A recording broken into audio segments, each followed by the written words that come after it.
हाँ तो भाई, कैसे हैं आप सभी? अच्छे हैं?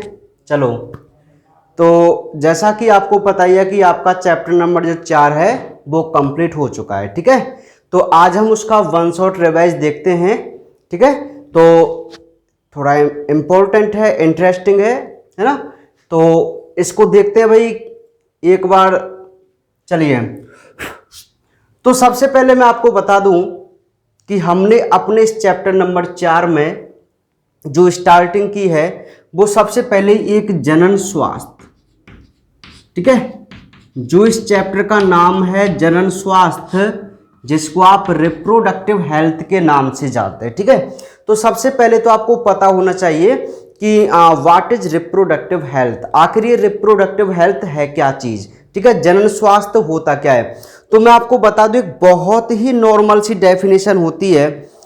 विश्व स्वास्थ्य संगठन यानी कि WHO के अनुसार, है ना, world health organisation, world health organisation WHO के अनुसार जो स्वास्थ्य की डेफिनेशन दी गई है, जनन स्वास्थ्य की जो डेफिनेशन दी गई है वो कुछ इस प्रकार दी गई है कि जनन के सभी पहलुओं सहित कोई व्यक्ति जो शारीरिक, मानसिक या शारीरिक, भावनात्मक, व्यवहारात्मक व सामाजिक रूप से स्वस्थ होता है तो हम उसी व्यक्ति को स्वस्थ व्यक्ति के नाम से जानते हैं। ठीक है, मतलब वो एक तो फिजिकली फिट होना चाहिए ना, उसके अलावा उसके व्यवहार, उसका जो व्यवहार है, उसके जो विचार हैं वो अच्छे होने चाहिए। ठीक है, और सामाजिक दृष्टि से मतलब है उसमें किसी भी प्रकार की आदतें नहीं होनी चाहिए, बैड हैबिट नहीं होनी चाहिए।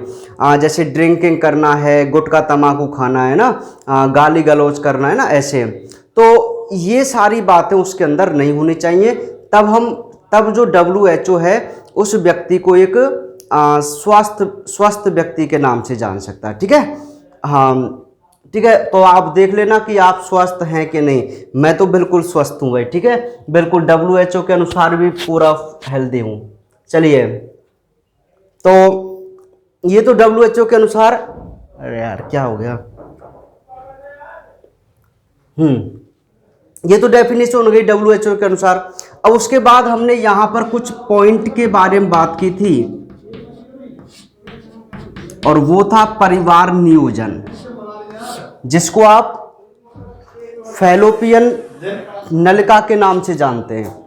ठीक है, तो परिवार नियोजन क्या होता है, फैमिली प्लानिंग क्या होती है, एक ये कार्यक्रम चलाया गया था सबसे पहले, है ना, और जिसे बाद में परिवार कल्याण और फिर उसके बाद में उसको RCH के नाम से भी जाना गया था। ठीक है, reproductive and child health care जनन एवं बाल स्वास्थ्य सेवा कार्यक्रम के नाम से भी इसे जाना गया था बाद में। ठीक है, एक प्रोग्राम चलाया गया था भारत सरकार ने। ठीक है भाई, तो राष्ट्रीय स्तर पर यह प्रोग्राम चला था।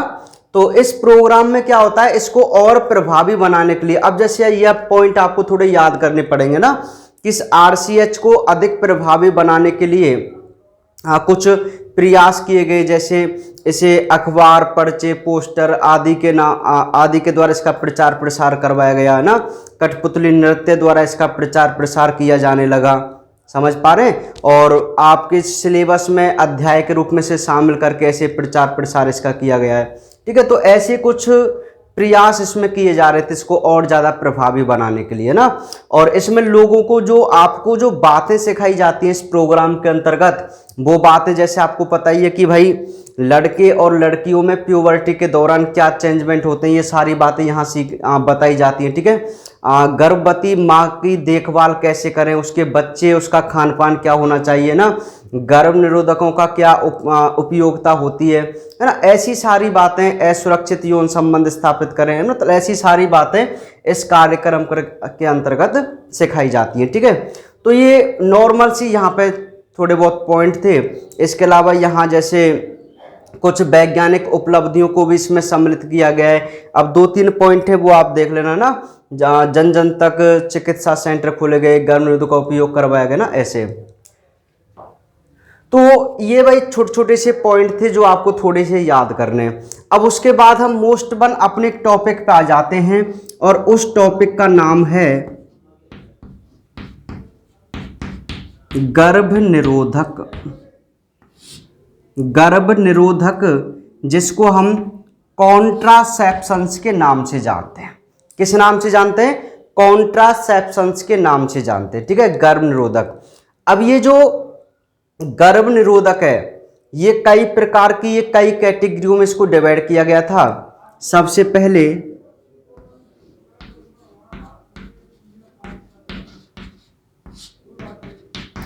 प्राकृतिक विधि,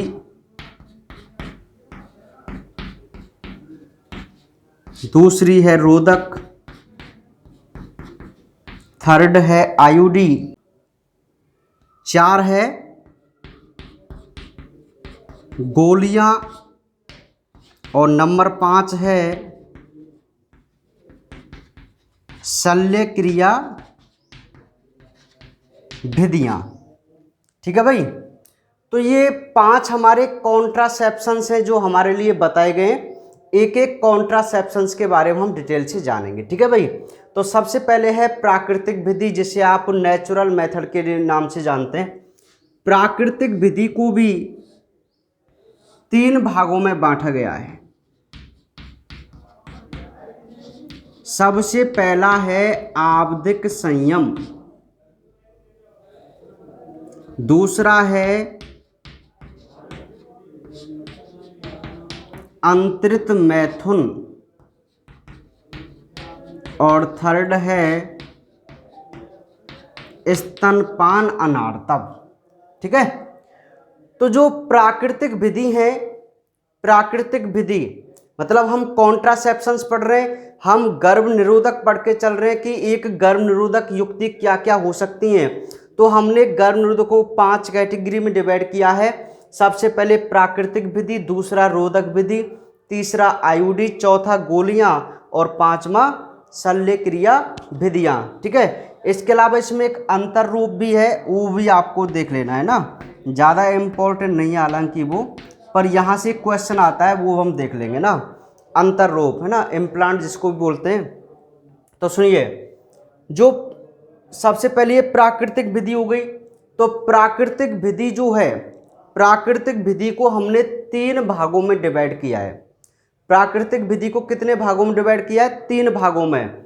सबसे पहला पीरियोडिक एब्स्टिनेंस, यानी कि जिसको आप आवधिक संयम के नाम से जानते हैं। सेकंड है अंतरित मैथुन या बाह्य स्खलन, जिससे आप कोइटस इंटररप्ट्स के नाम से जानते हैं। स्तनपान अनार्तव, जिसे आप लैक्टेशनल एमेनोरिया के नाम से जानते हैं।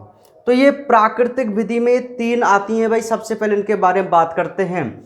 तो आवधिक संयम में यदि हम बात करें तो यहाँ का जो एक कंसेप्ट है, आपको दिख रहा है कि यहाँ तक 10 से माहवारी चक्र के 10 से 17वें दिन मैथुन क्रिया से बचना होता है। ठीक है, बहुत सिंपल से इसका कंसेप्ट है, मैं आपको बता दूं कि आवधिक संयम का मतलब होता है कि देखो, हमें ये समझना है कि हम प्रेगनेंसी से कैसे बचें ना, अनचाही प्रेगनेंसी से कैसे बचें। तो कुछ नेचुरल मेथड का हम यहाँ पर सहारा ले रहे हैं। तो नेचुरल मेथड में सबसे पहले है आवधिक संयम। इस आवधिक संयम में क्या होता है, माहवारी चक्र के दौरान कुछ संयम रखने की आवश्यकता होती है। अब उस संयम में हम क्या पढ़ते हैं कि यदि हम माहवारी चक्र के 10वें से लेकर 17वें दिन तक मैथुन क्रिया से बचते हैं तो प्रेगनेंसी के चांस नहीं होते। क्यों नहीं होते? क्योंकि ये वह समय होता है जब या तो अंडोत्सर्ग हो रहा होता है या हो चुका होता है। ठीक है, तो इन दिनों में हमें मैथुन क्रिया से बचना चाहिए। यदि हम इन दिनों मैथुन क्रिया से बचेंगे तो प्रेगनेंसी नहीं होगी। ठीक है, समझ रहे हैं। और इसके अलावा के जो दिन हैं उन दिनों यदि हम मैथुन क्रिया करते हैं तो प्रेगनेंसी होगी नहीं, क्योंकि उस समय अंडोत्सर्ग का कोई चांस नहीं होता है। ठीक है भाई, तो ये आवधिक संयम वाली बात है। उसके बाद हम बात करते हैं अंतरित मैथुन या बाह्य स्खलन। तो इस अंतरित मैथुन या बाह्य स्खलन में क्या होता है कि जैसे ही सहवास की क्रिया या मैथुन, अच्छा मैथुन को इंग्लिश में ना कॉपुलेशन बोला जाता है। कॉपू है ना, सी वाला का कबूतर बोल रहा हूँ मैं, कॉपुलेशन है ना, नॉट पॉपुलेशन है ना।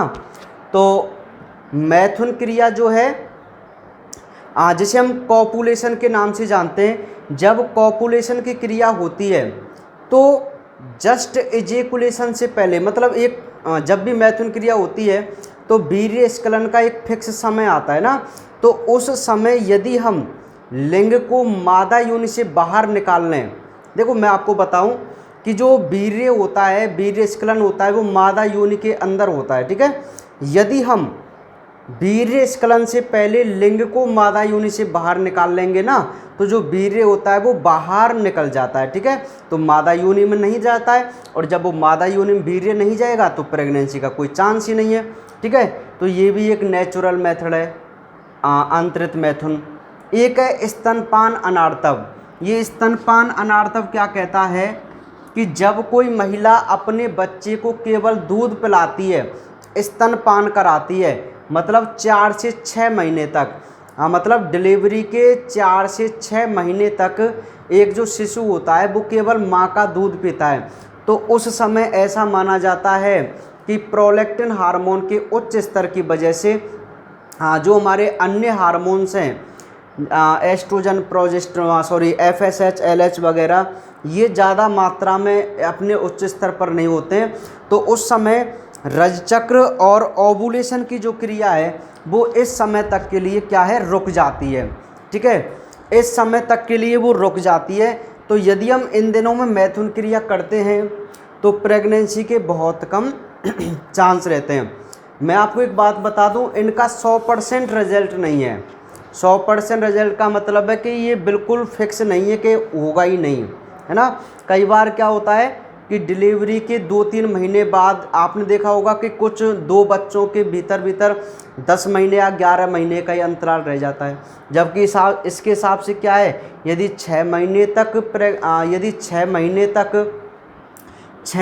तक ओवुलेशन नहीं हो रहा है ना, तो भाई 6 महीने तो ये गए, और 9 महीने गस्टेशन पीरियड के, तो लगभग 1.5 साल का अंतर तो सभी में होना ही चाहिए। लेकिन कुछ होते हैं, आपको मैं बता दिया पहले ही, 1 साल का अंतर, कुछ 1 साल का ना, ऐसे, ठीक है भाई। तो ये बात है। तो हालांकि ये जो है तो नेचुरल मेथड, इनका प्रयोग हम कर सकते हैं, लेकिन इनके 100% रिजल्ट नहीं होते हैं, है ना। समझ पा रहे हैं तीनों के ही, क्योंकि हो सकता है कई बार ओवुलेशन की क्रिया पहले हो जाए या बाद में हो जाए, पता थोड़ी चलता है कब हो रहा है, ठीक है। तो ये हमारी नेचुरल विधि कंप्लीट हुई भाई। अब दूसरी हम बात करते हैं रोधक विधि की।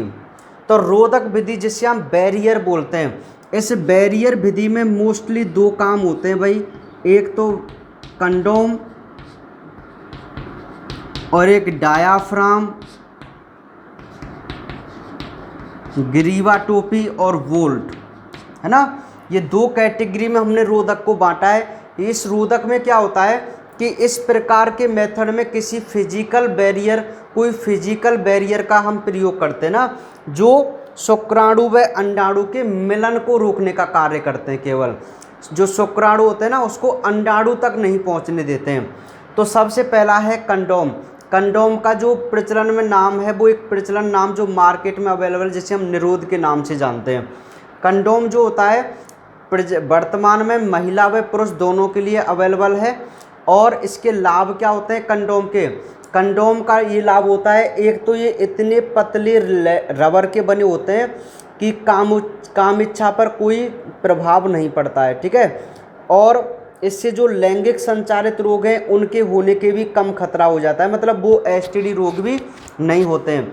और इसके अलावा यदि हम बात करें तो उपयोगकर्ता जो होता है, मतलब जो इसका यूज करता है, उसकी गोपनीयता बनी रहती है, क्योंकि इसको यूज करने के लिए किसी अन्य की सहायता नहीं लेनी पड़ती है। तो ये बात हुई कंडोम के बारे में। और इसको केवल हम एक बार में ही प्रयोग ले सकते हैं कंडोम को। अब बात करते हैं डायाफ्राम, ग्रीवा और बोल्ट की।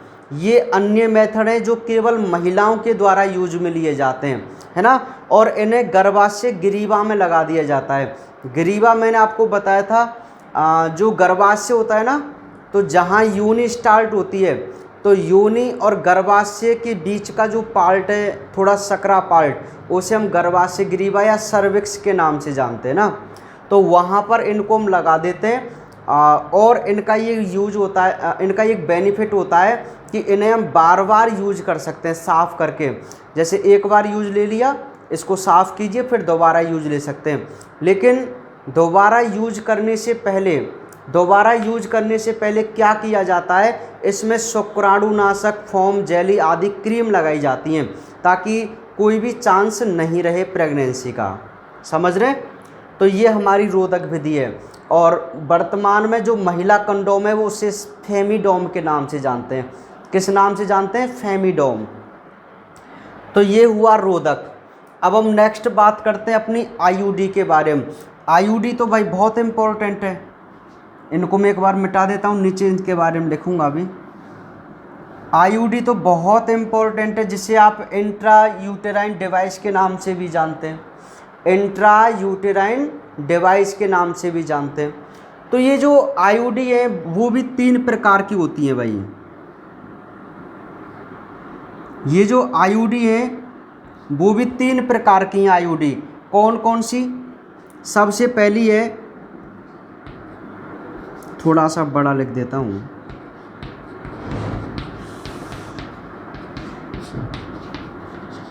औषधि रहित आईयूडी। सेकंड है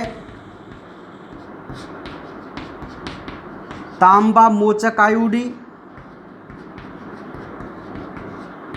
और थर्ड है हार्मोन मोचक आईयूडी, है ना भाई। तो ये आईयूडी 3 प्रकार की होती हैं। सबसे पहली होती है, अच्छा आईयूडी बहुत इम्पोर्टेंट है और वर्तमान समय में जो सबसे ज़्यादा प्रचलन में है ना वो आईयूडी है। प्रेजेंट समय में जो प्राथमिकता हम देते हैं गर्भ निरोधक को, वो केवल किसको देते हैं? आईयूडी को देते हैं, क्योंकि इसका रिजल्ट सबसे अच्छा है। मतलब बहुत कम चांस रहते हैं प्रेगनेंसी को, या न के बराबर या होते ही नहीं है, है ना भाई। और बाकी इन सभी का हो सकता है कंडोम भी यूज करते समय थोड़ा सा फट जाए तो भी रह जा सकता है ना। तो इन सभी में संभावनाएं कम है, मतलब या संभावनाएं होती है कि प्रेगनेंसी हो सकती है, लेकिन आईयूडी की कोई संभावना नहीं होती, बहुत रेयर, न के बराबर। तो सबसे ज़्यादा वर्तमान में जो काम में ली जाती है गर्भनिरोधक, वो मतलब आईयूडी को प्रीफर करते हैं। वैसे तो सर्वाधिक ये कंडोम वगैरह ये यूज में लिए जाते हैं। तो आईयूडी, सबसे पहले तो आप इसका फुल फॉर्म याद रखिए, इंट्रा यूटेराइन डिवाइस। क्या याद रखना है आपको? आईयूडी के full form intra uterine device, है ना भाई। तो ये 3 भागों में डिवाइड की है, एक तो है औषधि रहित, एक है तांबा मोचक और एक है हार्मोन मोचक, है ना। तो सबसे पहले हम बात करते हैं औषधि रहित की। अब मैंने आपसे कहा था कि नीट में डायरेक्ट ऐसे ही क्वेश्चन पूछ लिए जाते हैं कि कौन सी औषधि रहित आईयूडी है, कौन सी हार्मोन मोचक है या कौन सी तांबा मोचक है, ऐसे क्वेश्चन पूछे जाते हैं। तो इनके एग्जाम्पल बहुत इंपॉर्टेंट हैं। तो औषधि रहित आईयूडी की यदि हम बात करें तो औषधि रहित आईयूडी ऐसी आईयूडी है जिसमें किसी भी प्रकार के हार्मोन या रसायन का यूज नहीं होता। इसका मोस्ट वन जो एग्जाम्पल है वो है लिपेस लूप। क्या एग्जाम्पल है इसका? Lipase loop. किसका? औषधि रहित आईयूडी का। उसके बाद हम नेक्स्ट बात करें तांबा मोचक आईयूडी की। तो तांबा मोचक आईयूडी तो बहुत ज़्यादा इम्पोर्टेंट है। इसमें एक टी आकृति की एक छड़ होती है जो कॉपर के आयन रिलीज करती है। क्या रिलीज करती है? कॉपर के आयन। और कॉपर के आयन का काम क्या होता है? ये शुक्राणु की गतिशीलता को कम करते हैं। शुक्राणु की किसको? गतिशीलता को कम करते हैं। ये इम्पोर्टेंट पॉइंट है इसका कि कॉपर आयन का मोस्ट वन काम क्या होता है। तो इस शुक्राणु की गतिशीलता को कम कर देते हैं, उसकी निषेचन क्षमता को कम कर देते हैं, है ना। तो ये कॉपर आयन का काम होता है। इसके एग्जाम्पल बहुत इम्पोर्टेंट हैं जो है कॉपर टी और मल्टीलोड 375 और कॉपर 7। तो ये तांबा मोचक आईयूडी के एग्जाम्पल हैं। क्या है तांबा मोचक आईयूडी? ऐसी आईयूडी जो टी आकृति की होती है और कॉपर के आयन रिलीज करती है। ये कॉपर के आयन क्या करते हैं भाई? ये कॉपर के आयन क्या करते हैं, ये कॉपर के आयन शुक्राणु की गतिशीलता और निषेचन क्षमता को कम कर देते हैं। नेक्स्ट बात करते हैं हार्मोन मोचक की। अब नाम से पता चल रहा है कि हार्मोन रिलीज होगा, तो ये ऐसी आईयूडी है जो किस पे आधारित है, केवल हार्मोन पे। ये हार्मोन का रिलीज करती है, हार्मोनों को रिलीज करती है जो प्रेगनेंसी को बचाती है। इसके मोस्ट वन एग्जाम्पल हैं प्रोजेस्टेरोन और LNG-20। LNG-20, प्रोजेस्टेरोन और LNG-20 ये दो ऐसी टैबलेट हैं जो हार्मोन मोचक आईयूडी के रूप में काम करती हैं। मतलब इसमें प्रोजेस्टेरोन हार्मोन होता है। कौन सा हार्मोन होता है, प्रोजेस्टेरोन। तो इसलिए इनको हम हार्मोन मोचक आईयूडी के नाम से जानते हैं। तो कई बार ये क्वेश्चन पूछ ले गए भाई नीट वगैरह में, है ना। मैं आपको सेंड कर दिए हैं नीट वाले क्वेश्चन, आप उनमें देख लेना कौन कौन से क्वेश्चन आए हुए हैं भाई, देख लेना आप उनमें ना, सेंड कर दिए मैंने, है ना, आपको पता ही है। चलिए तो अब हम बात करते हैं नेक्स्ट 4, नंबर 4, जिसमें हम पढ़ेंगे पिल्स यानी कि गोलियां। अब गोलियां भी दो प्रकार की, दो कैटेगरी में हमने डिवाइड की गई हैं। पहली है प्रतिदिन ली जाने वाली और सेकंड है साप्ताहिक ली जाने वाली। नीचे कितना दिख रहा है आपको, कहाँ तक दिख सकता है, हाँ और दिख जाएगा अभी तो गोलियां भी दो प्रकार की होती हैं भाई। एक तो वो टैबलेट जो प्रतिदिन ली जाती हैं और एक वो टैबलेट जो साप्ताहिक ली जाती हैं। पहले मैं आपको बता दूं, ये गोलियां महिला के द्वारा मुंह के द्वारा ली जाती है ना, ओरली टैबलेट्स हैं ये। तो होता क्या है, दो प्रकार की टैबलेट हैं। प्रतिदिन ली जाने वाली बात करें तो मैं बताऊं कि ये ऐसी टैबलेट होती हैं जो रोज़ एक लेनी पड़ती है सुबह, और कब तक, ये मान को चलो आप रज चक्र के पहले दिन से 21वें दिन तक। अच्छा 1 से 21वें दिन तक हम इसको क्यों लेते हैं, देखो या तो आप 6 से 21 दिन ले लो, कोई दिक्कत वाली बात नहीं है, क्योंकि 5 दिन तक तो मैथुन क्रिया और या प्रेगनेंसी का कोई संभावना ही नहीं है। तो 6 से 21 दिन तक, या वैसे तो इतना ही पढ़ के चलना है, 1 तारीख से लेकर जब से मतलब रज चक्र स्टार्ट हुआ है, कोई तारीख का मतलब नहीं होता कि आपको महीने की पहली तारीख को लेनी है। जब आपका रज चक्र स्टार्ट होता है ना, उस तारीख से ये रोज़ एक लेनी पड़ती है, और रज चक्र के 21वें दिन तक। क्यों, क्योंकि इस समय तक ओवुलेशन नष्ट हो चुका होता है होकर, है ना। इसके बाद आप 28वें दिन तक कोई टैबलेट ना लें और मैथुन क्रिया करें तो भी प्रेगनेंसी नहीं होगी, समझ रहे। तो 21वें दिन तक लगातार ये रोज़ एक गोली लेनी पड़ती है। तो इसके कई साइड इफ़ेक्ट भी होते हैं जो प्रतिदिन ली जाती हैं, और इसका मोस्ट वन जो एग्जाम्पल है वो है माला-डी। तो ये तो प्रतिदिन ली जाने वाली गोली है जो 1 तारीख से रज चक्र के पहले दिन से प्रारंभ होकर 21वें दिन तक चलती हैं, और जब दूसरा रज चक्र स्टार्ट हो जाता है तो हम इसे अगेन स्टार्ट कर देते हैं। और जब ऐसा लगता है कि भाई अब प्रेगनेंसी चाहिए तो हम गोलियों का सेवन करना बंद कर देते हैं और उचित समय पर मैथुन क्रिया करके प्रेगनेंसी हो जाती है ना। तो अब बात करते हैं साप्ताहिक, वीकली। तो ये साप्ताहिक जो टैबलेट है इसका नाम है सहेली। अब सहेली से एक क्वेश्चन आता है कि इसकी खोज कहाँ हुई थी, तो केंद्रीय औषध अनुसंधान संस्थान लखनऊ CDRI के अंतर्गत इसकी खोज हुई थी, है ना भाई, समझ रहे हैं। CDRI के एक गैर स्टेरॉयड गोली है।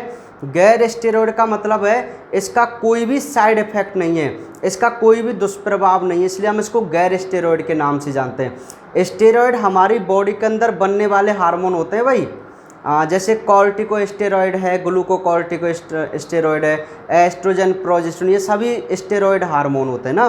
लेकिन ये गैर स्टेरॉयड क्यों है, क्योंकि इसका कोई भी साइड इफेक्ट नहीं है, ठीक है भाई। तो सहेली एक ऐसी टैबलेट है जो वीकली ली जाती है, सप्ताह में 1 बार ली जाती है भाई।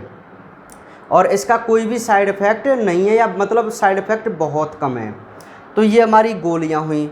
इसके बाद हम बात करते हैं अंतर रूप के बारे में। तो अंतर रूप कोई खास बात नहीं है, केवल आपको उसमें याद रखना है। अच्छा, ये जो टैबलेट होती है ना, ये जो टैबलेट होती हैं वो किसका संयोजन है? वो है प्रोजेस्टेरॉन प्लस एस्ट्रोजन, इन दो का संयोजन होता है। मतलब जो हम टैबलेट यूज में लेते हैं ना, उसमें प्रोजेस्टेरॉन और एस्ट्रोजन दोनों हार्मोन होते हैं। एक भी हो सकता है और दो भी हो सकते हैं, दोनों का संयोजन माना जाता है। तो अंतर रूप क्या होता है? अंतर रूप इम्प्लांट करना, तो हम इसको क्या करते हैं, प्रोजेस्टेरॉन या एस्ट्रोजन हार्मोन को या तो इंजेक्शन के रूप में टीका लगाकर त्वचा के नीचे इसको अंतर रूपित कर दिया जाता है ना। तो ये इसमें भी हार्मोन का यूज होता है, प्रोजेस्टेरॉन एस्ट्रोजन का, एक प्रकार से गर्म निरोधक गोली की तरह काम करता है। अब सबसे लास्ट जो है आपका सर्जिकल मेथड, दिख रहा है? मुझे याद नहीं रहता कहाँ तक दिख रहा है आपको। हाँ, दिख रहा है। शल्य क्रिया विधियाँ, सर्जिकल मेथड, इनको जानते हैं ना, सर्जिकल मेथड। अब ये जो सर्जिकल मेथड है वो दो प्रकार के होते हैं भाई, यहाँ मैं इनके बारे में लिख देता हूँ। सर्जिकल मेथड आपके दो प्रकार के होते हैं, एक तो है वासेक्टोमी और सेकंड वन है ट्यूबेक्टोमी। ठीक है, एक तो है वासेक्टोमी और दूसरा है ट्यूबेक्टोमी। आगे बात समझ में? तो वासेक्टोमी और ट्यूबेक्टोमी के बारे में हमें पढ़ना है। वासेक्टोमी को तो आप शुक्रवाहिका उच्छेदन बोलते हैं और ट्यूबेक्टोमी को आप नलिका उच्छेदन बोलते हैं। तो वासेक्टोमी क्या है, अब मैं आपको बता दूं कि जो शल्य क्रिया विधियाँ हैं ना, वो प्रेगनेंसी को रोकने के लिए परमानेंट मेथड हैं। मतलब ये वो विधि हैं कि अगर ये विधि अपना ली तो उसके बाद कभी भी बच्चे नहीं होते या कभी भी प्रेगनेंसी नहीं होती है। ये परमानेंट मेथड है शल्य क्रिया विधियाँ वाला। तो पुरुष के लिए तो वासेक्टोमी होती है और महिला के लिए ट्यूबेक्टोमी होती है। तो वासेक्टोमी की बात करें तो उसमें हम क्या करते हैं कि दोनों तरफ की शुक्रवाहिनी, क्योंकि दो वृषण होते हैं, दोनों वृषण से एक एक शुक्रवाहिनी चलती है, तो दोनों तरफ की शुक्रवाहिनी को काट कर उसे मोड़कर बांध दिया जाता है। इसे हम बोलते हैं वासेक्टोमी। क्यों? क्योंकि इसमें शुक्रवाहिका को काटा जाता है, इसलिए इसको शुक्रवाहिका उच्छेदन या वासेक्टोमी के नाम से जानते हैं। अच्छा, काटने से होता क्या है कि भाई शुक्राणु तो वृषण के अंदर बने, तो शुक्राणु शुक्रवाहिनी के माध्यम से तो जाते हैं जनन मार्ग में, है ना। तो जब हम उसको काट देंगे ना, तो शुक्राणु का आगे की तरफ ट्रांसफ़र नहीं हो पाएगा ना, वो गमन नहीं कर पाएंगे आगे की तरफ, तो वहीं के वहीं रह जाते हैं। तो ट्यूबेक्टोमी केवल महिलाओं के लिए काम में ली जाती है भाई। तो इसे आप नलिका उच्छेदन के नाम से जानते हैं। क्यों जानते हैं नलिका उच्छेदन के नाम से? मैं आपको बता दिया, जैसे कि जो फैलोपियन नलिका होती हैं, दो होती है ना फैलोपियन नलिका, दो अंडाशय से निकलती हैं ना, ऐसे मतलब जुड़ी होती हैं। तो फैलोपियन नलिका को भी काट कर मोड़ कर बांध दिया जाता है, जिससे क्या होता है, जो अंडाणु होता है ना, मतलब अंडाणु तो उसमें आई जाता है एम्पुला में, लेकिन शुक्राणु अंडाणु तक नहीं पहुंच पाएगा, है ना। जैसे यहाँ पे ये फैलोपियन ट्यूब है ऐसे, और इसको हमने ऐसे काट कर बांध दिया है ना। अब ये मानो कि आप अंडाणु इस भाग में, तो स्पर्म तो ऐसे चल के आएगा ना, तो स्पर्म यहीं पर रुक जाएगा, यहाँ पे अवरोध है, ये कटा हुआ भाग है, ठीक है, ऐसे। तो इसे हम ट्यूबेक्टोमी के नाम से जानते हैं। तो सामान्य भाषा में वैसेक्टोमी को पुरुष नसबंदी और ट्यूबेक्टोमी को महिला नसबंदी के नाम से भी जाना जाता है, या आप इसके बारे में जानते हैं ना। और एक शब्द है हिस्टेरेक्टोमी। हिस्टेरेक्टोमी का मतलब होता है सीधे गर्भाशय को ही निकाल देना, मतलब बच्चेदानी को निकाल देना। देखो यहाँ बच्चेदानी नहीं निकाली जा रही है, यहाँ केवल फैलोपियन ट्यूब को केवल काटा जा रहा है बस, है ना। तो इसे तो ट्यूबेक्टोमी बोलते हैं। लेकिन कई बार क्या होता है, कोई इन्फेक्शन होने पर या कोई ज़्यादा दिक्कत होने पर डायरेक्ट यूट्रस को ही बाहर निकाल दिया जाता है, गर्भाशय को बाहर निकाल दिया जाता है। इस घटना को हम इस टर्म को हम क्या बोलते हैं, हिस्टेरेक्टोमी के नाम से जानते हैं। आगे बात समझ में नहीं आई? ठीक है भाई। तो ये बात होती है वैसेक्टोमी और ट्यूबेक्टोमी। तो ये परमानेंट मेथड है प्रेगनेंसी को रोकने के लिए ना। यदि ये इन मेथडों को वो अपनाते हैं जिन्हें भविष्य में बच्चों की चाहत नहीं होती है भाई, ठीक है, वो अपनाते हैं इसको, ठीक है। तो ये हमारे कंप्लीट हुए कॉन्ट्रासेप्शंस यानी कि गर्भ निरोधक। चलिए आगे बात करते हैं अब। तो गर्भ निरोधक कंप्लीट है, कोई दिक्कत नहीं है यहाँ पे।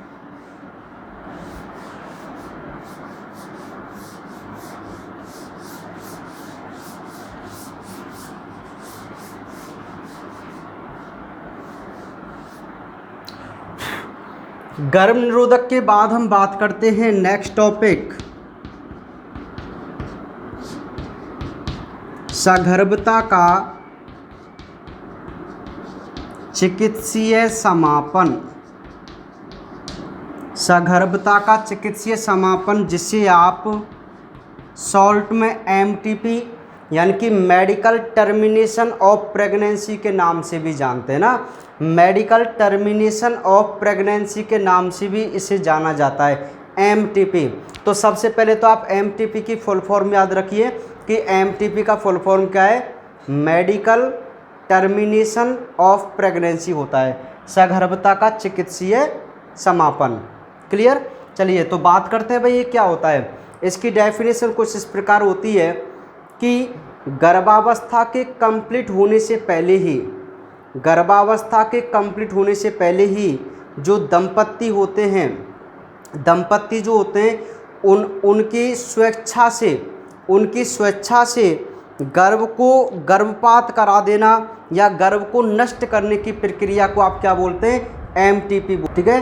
तो MTP की डेफिनेशन यदि आपसे पूछ ली जाए कि सगर्भ चिकित्सा, हालांकि नहीं पूछी जाती है, इसकी फुल फॉर्म ज़्यादा इंपॉर्टेंट है ना, तो हम सिंपल सी बोल देंगे गर्भावस्था कंप्लीट होने से पहले ही गर्भ को नष्ट कर देने की प्रक्रिया, गर्भपात करा देने की प्रक्रिया को हम प्रेरित गर्भपात या सगर्भता का चिकित्सीय समापन बोलते हैं, ठीक है। तो ये तो इसकी डेफिनेशन हुई। इसके बाद हम बात करते हैं कि सरकार ने किन परिस्थितियों में MTP को वैध माना है, मतलब कि कौन कौन सी ऐसी परिस्थितियां हैं जब हम MTP करवा सकते हैं। तो कुछ पॉइंट हैं आपके, जैसे बलात्कार के कारण जो सगर्भता हो जाती है उसका हम MTP करा सकते हैं, मतलब रेप केसों में यदि प्रेगनेंसी हो जाती है तो उसको हम MTP करा सकते हैं, है ना। उसके बाद कोई असुरक्षित यौन संबंध बनाते समय यदि हो जाए तो उसको हम करा सकते हैं। गर्भ निरोधकों के असफल हो जाने से जो होते हैं उसको हम MTP करा सकते हैं। और यदि कोई ऐसी कंडीशन हो जिससे माँ और बच्चे दोनों की जान को खतरा होता है तो उस समय में भी हम MTP करा सकते हैं। तो ये कुछ 4-5 वैध परिस्थितियाँ MTP की मानी जाती हैं भाई, है ना। कुछ मतलब ऐसी कंडीशन होती हैं जिन कंडीशनों में हम MTP करा सकते हैं कानूनी तरीके से, समझ रहे हैं। तो ये पॉइंट आप ज़रूर याद रखना, है ना। ये क्वेश्चन है कि MTP को किन विशिष्ट परिस्थितियों में वैध माना गया है। आगे बात समझ में, ये क्वेश्चन आप याद करके चल रहा है। अब यहाँ पे मैंने आपको एक पॉइंट बताया था कि ये इम्पोर्टेंट है, जो नीट में पूछा गया है, आपने देख भी लिया होगा। प्रथम तिमाही यानी कि 12 सप्ताह। अब आपको पता है ना, फर्स्ट ट्राइमेस्टर 12 सप्ताह में जो भ्रूण होता है उसके मुख्य अंग बन जाते हैं, अधिकतर मुख्य अंग बन जाते हैं, और आप उसको फीटस कह सकते हैं, गर्भ कह सकते हैं। तो 12 सप्ताह से पहले का जो बच्चा होता है ना, हम उसका MTP करा सकते हैं। ये कानूनी माना जाता है ना, सही माना जाता है कि कब तक आप MTP करा सकते हैं। तो आप 3 महीने के पहले 3 महीने के अंदर अंदर आप MTP करा सकते हैं। उसके बाद MTP कराना एक भ्रूण हत्या के नाम से जाना जाता है ना, क्योंकि एक पूरा भ्रूण बन जाता है तो उसके बाद उसको गर्भपात कराना एक हत्या के समान होता है भाई, है। तो ये भी हत्या, मतलब वो ज़्यादा है ना, समझ रहे हैं आप।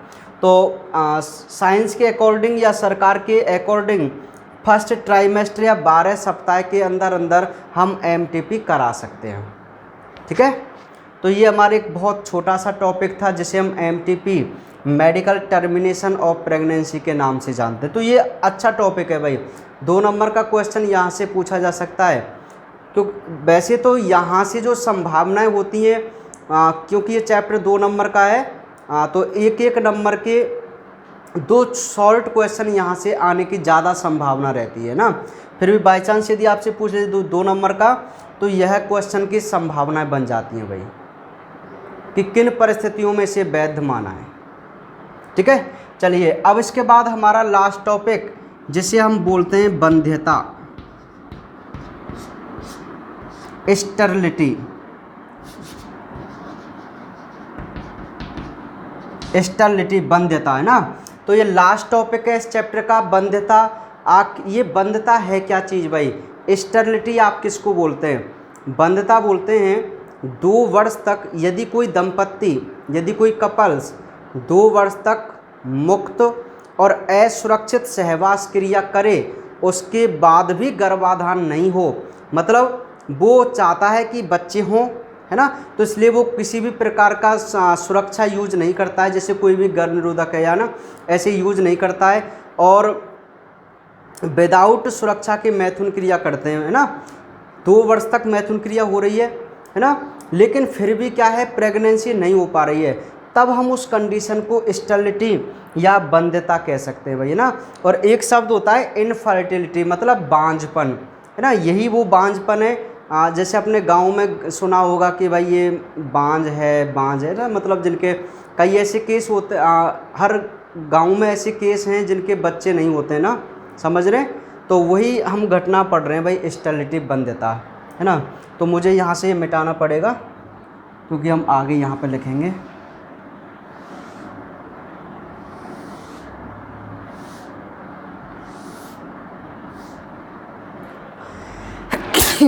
श्री राम।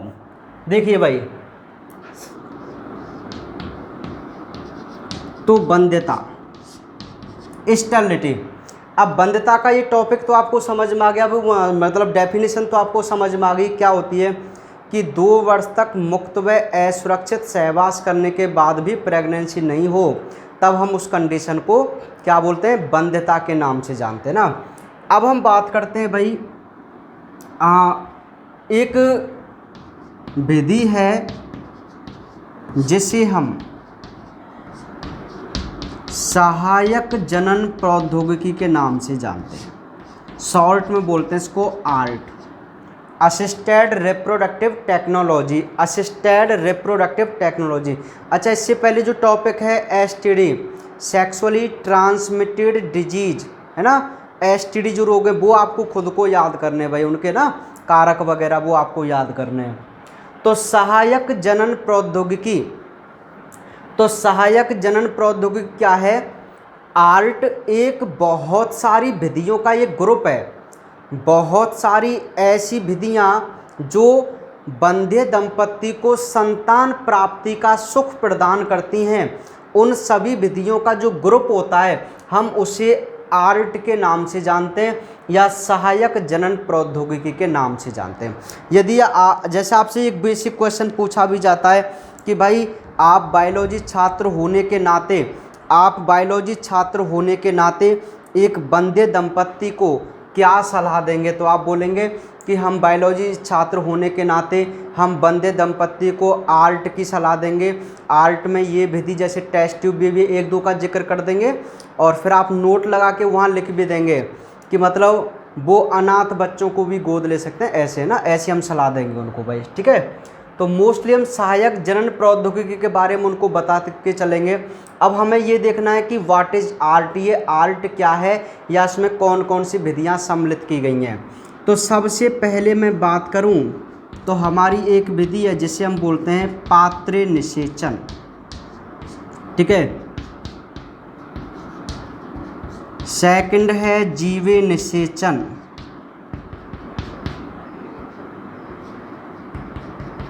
थर्ड है गिफ्ट,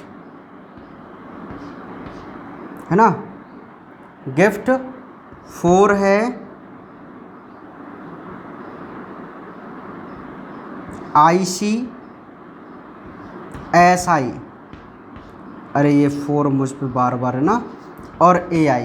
ये 5 मेथड हैं भाई। ठीक है, ये 5 मेथड हैं जो आर्ट के अंतर्गत आते हैं। ये 5 ऐसी विधियां हैं जिनसे संतान प्राप्ति हो सकती है। तो इनमें सबसे ज़्यादा जो इम्पोर्टेंट है वो पात्र निषेचन, जिसे हम इन विट्रो फर्टिलाइजेशन यानी कि IVF के नाम से भी जानते हैं ना, इन विट्रो फर्टिलाइजेशन यानी कि IVF के नाम से जानते हैं। किसे? पात्र निषेचन को, है ना। ये पात्र निषेचन जिसे आप साधारणतः टेस्ट ट्यूब बेबी के नाम से जानते हैं, है ना, टेस्ट ट्यूब बेबी के नाम से।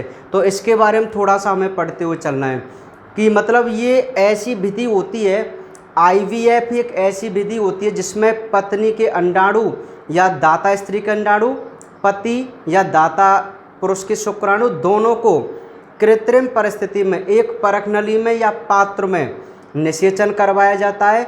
और जब निषेचन हो जाता है तो जो भ्रूण बनता है ना, भ्रूण, है ना, मैंने आपको उस दिन भी बताया था कि एक पात्र में या परख नली में हम दोनों के शुक्राणु और अंडाणु को लेकर कृत्रिम परिस्थिति में उनमें फर्टिलाइज कराते हैं। निषेचन के बाद युग्मनज बनता है। अब जो युग्मनज होता है ना, हम उसे क्या है, ट्रांसफ़र करते हैं। हम उसे युग्मनज को ट्रांसफ़र करते हैं माँ के गर्भ में। अब उसके ट्रांसफ़र करने की 2 विधियाँ हैं। अब ट्रांसफ़र करने की 2 विधियाँ हैं, एक तो है ZIFT और एक है IUT। अच्छा याद रखना, ZIFT और GIFT इन दोनों में बहुत अंतर है भाई। ये Z का मतलब यहाँ जाइगोट है और यहाँ G का मतलब गैमेट है। यहाँ हम डायरेक्ट जाइगोट को ट्रांसफ़र करेंगे फैलोपियन नलिका में, और इस विधि में हम केवल गैमेट को ट्रांसफ़र करते हैं। तो ये अंतर है भाई। इसको आप गिफ्ट बोलेंगे, इसको आप जिफ्ट बोलेंगे ना, जिफ्ट, ZIFT। तो ZIFT और IUT इंट्रा यूटेराइन ट्रांसफ़र, है ना, 2 तरीके से हम ट्रांसफ़र कर सकते हैं। तो देखिए इसमें तो हम क्या करते हैं, 8 ब्लास्टोमियर तक का जो भ्रूण होता है, 8 ब्लास्टोमियर तक का जो भ्रूण होता है उसे तो हम कहाँ ट्रांसफ़र करते हैं, फैलोपियन नलिका में। तो इस विधि को तो हम बोलते हैं जिफ्ट, ZIFT। और यदि 8 ब्लास्टोमियर से अधिक का भ्रूण होता है, मैं कहता हूँ ब्लास्टोसिस्ट वाली कंडीशन का 16 से भी अधिक वाला जो भ्रूण होता है, हम उसे डायरेक्ट कहाँ करते हैं, यूट्रस में। बहुत सिंपल तरीके हैं। देखो युग्मनज आपने बना लिया, यदि युग्मनज में 8 से 16 कोशिकीय तक का यूँ मानो मोरूल अवस्था तक का है, तब तो आप उसे कहाँ ट्रांसफ़र कर सकते हैं, डायरेक्ट फैलोपियन नलिका में। तो उसे तो आप बोलेंगे ZIFT। और यदि आप डायरेक्ट यूट्रस में करेंगे तो आप उसे बोलेंगे इंट्रा यूटेराइन ट्रांसफ़र, है ना।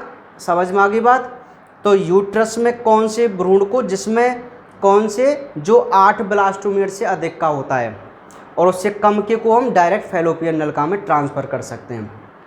तो ये टेस्ट ट्यूब बेबी वाला पैटर्न है भाई। तो ये आप याद रखना। जीवी निषेचन, जिसको भी आप इन विवो फर्टिलाइजेशन बोलते हैं, है ना, ये ज़्यादा कोई ख़ास इम्पोर्टेंट नहीं है। अच्छा ये केवल उन महिलाओं के लिए कारगर होती है,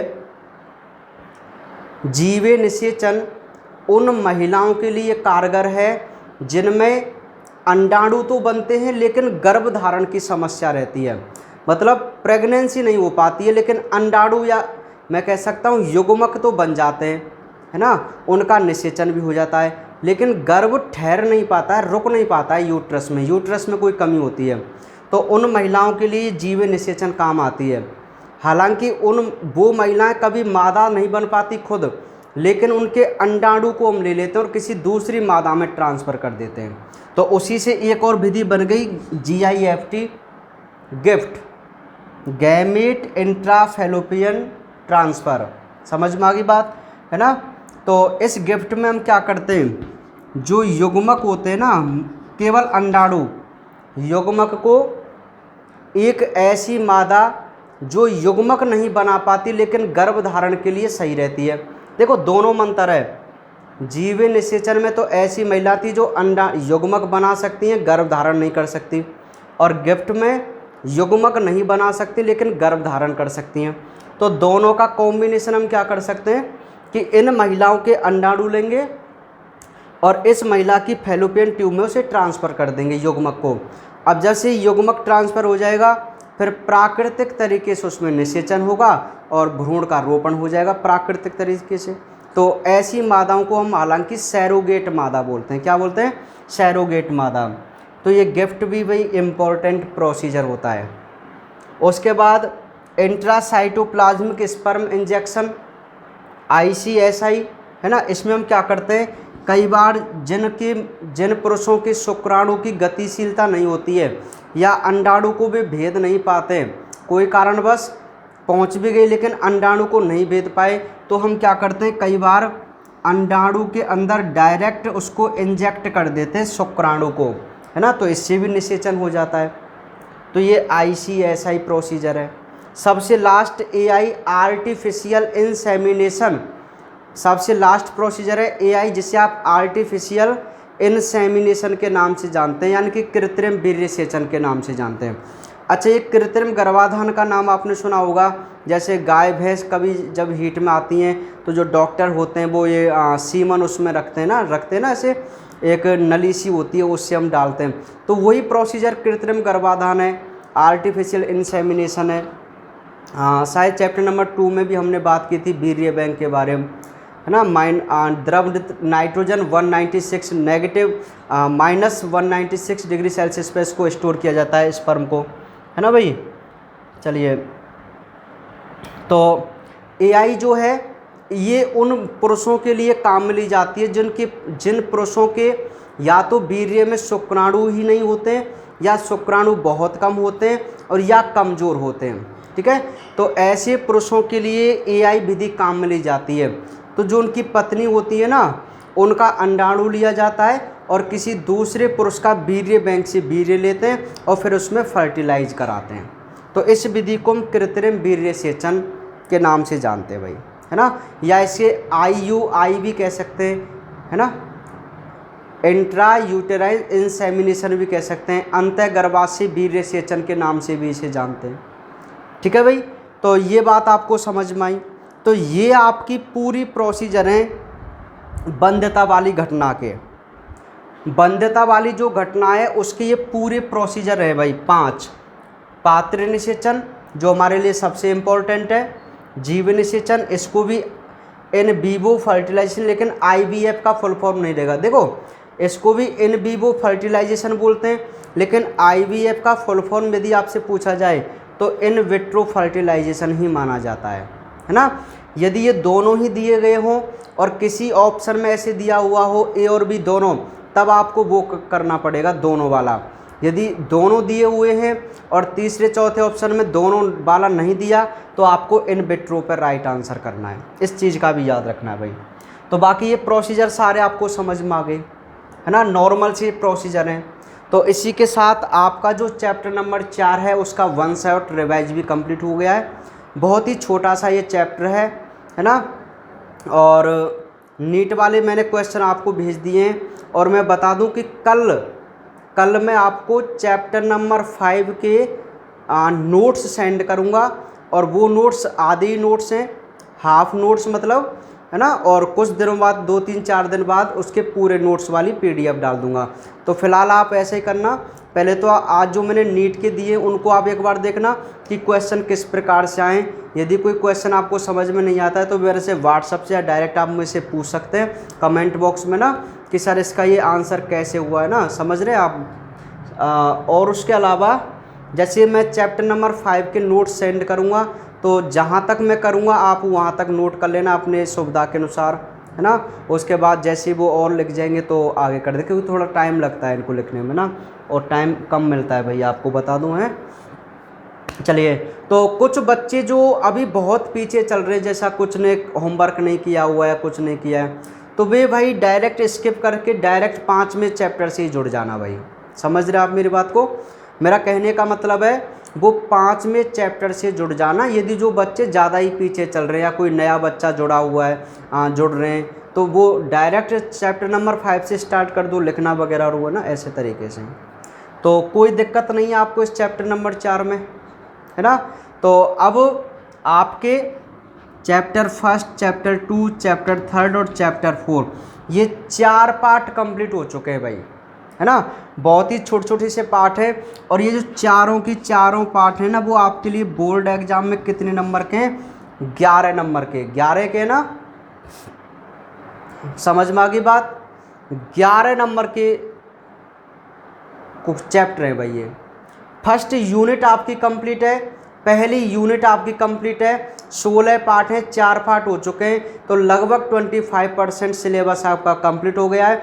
तो मैं चाहता हूं कि आप इन चारों चैप्टर का एक बार रिवाइज और कर लेना भाई, एक बार रिवाइज और कर लेना, बिल्कुल भी एक एक पॉइंट को क्लियर रूप से समझना, आपके लिए बोर्ड एग्जाम के लिए और नीट के लिए दोनों के लिए इम्पोर्टेंट है। एक एक लाइन से क्वेश्चन बनता है भाई, यहाँ पर एक एक लाइन से, समझ पा रहे हैं? तो एक अभी आपके पास समय है, तो समय का उपयोग कीजिए और अच्छे अच्छे पॉइंट और उनको याद करते रहिए, ठीक है भाई? तो आज हम केवल इतना ही, बाकी मिलते हैं कल चैप्टर नंबर 5 के साथ। ओके।